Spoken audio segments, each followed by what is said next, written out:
Good day, Dr. and everyone. My name is Yi Hui Yi, and I'll begin by outlining the legal foundation and key literature on trespass to land and airspace in the context of drones. To understand the legal issues posed by drones, we must first understand what they are. Scholars such as Weiner define unmanned aerial vehicle or UAVs as aircraft operate remotely or autonomously without an onboard pilot. Later studies note that modern drones are smaller, more affordable, and capable of flying at very low altitudes. This feature is legally significant because low altitude flight brings drones into close proximity with private land. Historically, drones were developed for military use and operate in restricted airspace. However, literature highlights a shift towards civilian and recreational use. Today, drones are widely used in agriculture, media, and personal activities.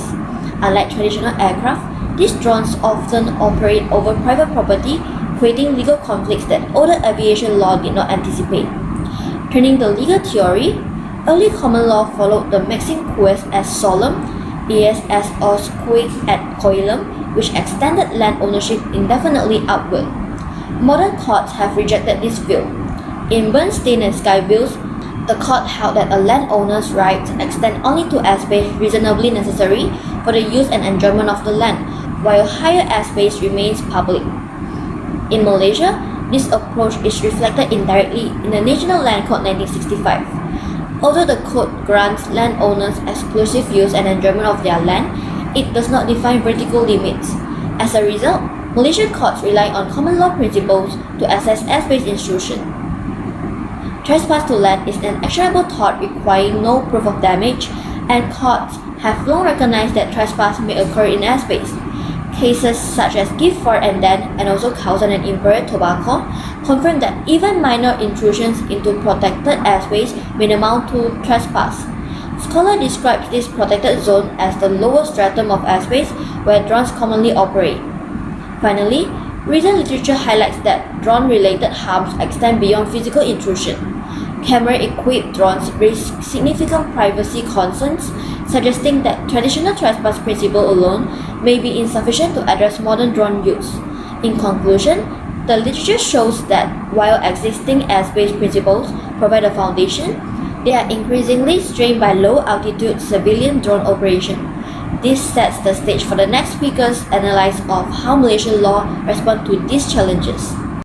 In how Malaysian law addresses airspace trespass in the context of unmanned aerial vehicles. Under Malaysian land law, trespass refers to unauthorized interference with land in another person's possession. This concept is not limited to physical entry onto the ground. It may also extend to intrusions into the airspace above land, where such intrusions affect the land's owner's reasonable use and enjoyment of the property. However, this right to airspace is not unlimited. Statutory provisions under the National Land Code 1965 recognize a landowner's right to exclusive use and enjoyment of land, but they do not define how far ownership extends vertically. As a result, Malaysian court relies on common law principles which limit airspace rights to the height reasonably necessary for ordinary use of the land. Airspace beyond this level is generally treated as part of the public domain. Drone operations in Malaysia are regulated mainly by the Civil Aviation Regulation 2016 enforced by the Civil Aviation Authority of Malaysia. These regulations restrict drone flights altitude, require authorizations for operations in certain areas, and impose safety obligations on operators. Although these rules focus on aviation safety, they indirectly reduce the risk of intrusive low-altitude drone activity over private property. The central legal issue arises was whether flying a drone over private property, particularly at low altitude and especially when the drone captures images of others' property, amounts to trespass. High-altitude drone flights are usually lawful and do not interfere with landowners' rights.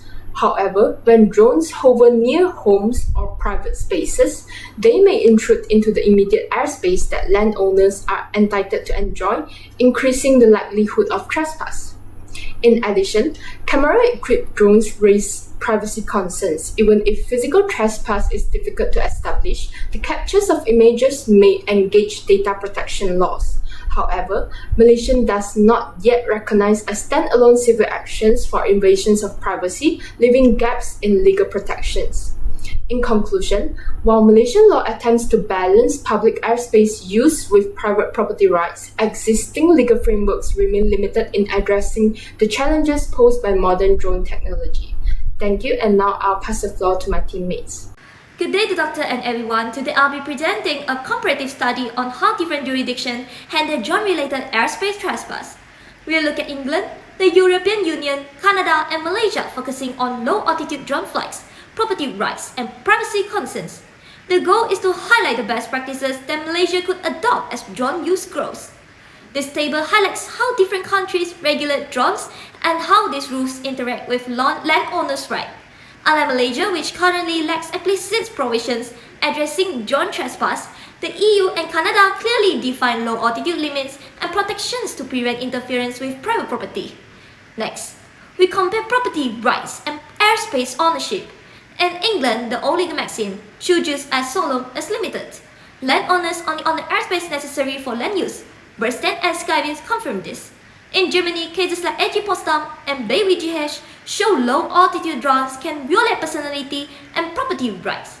Canada recognizes that landowners own the lowest stratum needed for ordinary use, as seen in Dido and Alberta Power. In Malaysia, national land courts do not explicitly define low-altitude airspace ownership, being a regulatory gap. Privacy is another key concern. In England, liability depends on the flight's purpose, altitude, and interference, as illustrated in Anglo International Uphold Limited and Wainwright. EU courts hold that even compliant flights may breach privacy, for example in CNIL and City of Nice. Canada provides strong civil remedies, including the tort instructions upon seclusion, as seen in R.V. Jarvis. Malaysia has limited civil remedies. Privacy is mostly protected under the Personal Data Protection Act 2010. What can Malaysia learn from these jurisdictions? So, first, clearly define low-altitude airspace ownership. Introduce risk-based drone categories, similarly to the EU model. Integrate property, privacy, and data protection laws into the drone regulations. Complement CAR 2016 with soft law guidance and civil remedies. Ensure that drones are accountable for interference with land use or privacy. Good day to everyone. We see drones everywhere now. The technology is moving incredibly fast, unfortunately, much faster than our laws. Currently, Malaysia controls the drones mostly for the safety under the Civil Aviation Regulation 2016. While this stops the drones from hitting the planes, it ignores two big things. Firstly, the property rights and our personal privacy. Today, I'm proposing a reform plan to fix this problem. Firstly, let's look at the main legal hurdle. Right now, land ownership is defined by the Section 44 sub 1 sub A of the National Land Code. This section says that you only own the airspace reasonably necessary for your use. This idea comes from the old case Bernstein and Skyviews. The problem is, reasonable is vague. It doesn't tell us if a drone at 30 meters is trespassing or not. We propose changing this to create a clear vertical boundary. The law should state that the immediate airspace, say up to 50 meters, belongs strictly to the landowner. If a drone crosses this line, it is automatically trespassing. Secondly, we must fix the privacy gap.